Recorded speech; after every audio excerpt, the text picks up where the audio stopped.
To administer the company directory, navigate to the company drop-down on the left of the portal and select the company directory menu option.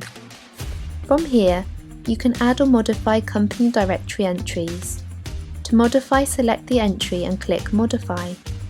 You will now be able to change the name and number associated with this entry. Once complete, click Save. To add a new entry into the company directory, click the Add button. You will then need to enter a first name. A last name is not required but can be entered here if you wish. Next, enter the phone number that will be associated with this entry.